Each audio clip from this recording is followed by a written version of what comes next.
Hello guys, আসসালামু আলাইকুম। আশা করি সবাই ভালো আছেন। আজ দেখেন আমার মেয়েটা বৃষ্টি খুব পছন্দ করে। বৃষ্টির থেকে ঘর থেকে বের হয়ে গেছে বৃষ্টি পেয়ে। সে নাচানাচি করতেছে, বৃষ্টির পানি দিয়ে মুখ ধুইতেছে।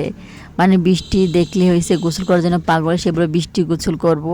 এই দেখেন বৃষ্টি হাত দিয়ে ধরে তারপর মুখে দিতেছে। বৃষ্টিকে হাত দিয়ে ধরা যায়, দেখেন কি দুষ্টুমি করে। আর আমাদের এখানে 5 দিন ধরে বৃষ্টি, প্রচুর বৃষ্টিপাত হচ্ছে। সারাদিন ধরে বৃষ্টি হচ্ছে, কখনো বেশি কখনো কম, কখনো ঝিরিঝিরি। প্রচুর বৃষ্টিপাত, গ্রামের নিচু নিচু জায়গা সব পানিতে ভরে গেছে। আশেপাশের ক্ষেত খোঁজ যা আছে ডোবানালা সব বৃষ্টির পানিতে ভরে গেছে। আজকে 5 দিন ধরে বৃষ্টি, আর এই বৃষ্টির কারণে সব কিছু পানি জমে গেছে। আর দেখেন আমার মামুনিটা কি করতেছে, বৃষ্টি পেয়ে পা দিতেছে, পা উঠতেছে, কিন্তু ঢাকা থাকলেও দেখেন গ্রামের পরিবেশের সাথে কিভাবে মিশে গেছে। আর আমি গ্রামে আসলে ওরে গ্রামের মানে ধুলা বালু সব কিছুর সাথে মিশিয়ে দিই, খেলতে দিই, হাঁটতে দিই, চলতে দিই, শিখতে দিই, যাতে ওর কাছে ভালো লাগে।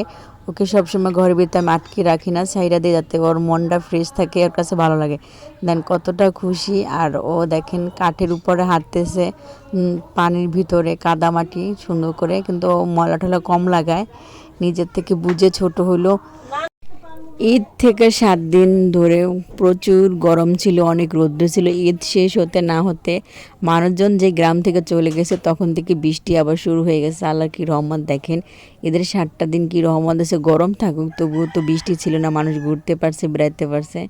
আর গ্রামের পরিবেশে বৃষ্টি কিন্তু খুব ভালো লাগে দেখতে। আমার কাছে খুব ভালোই লাগতেছে, একটু কষ্ট হোক তারপর খুব ভালো লাগতেছে আলহামদুলিল্লাহ। আর এবারকার বৃষ্টির ভিতরে কারেন্ট মোটামুটি ভালোই ছিল, যার জন্য এতটা প্রবলেম ফেস করিনি। কিন্তু মামনি দেখেন নাচানাচি করতেছে বৃষ্টির মধ্যে, খুব ভালো লাগে।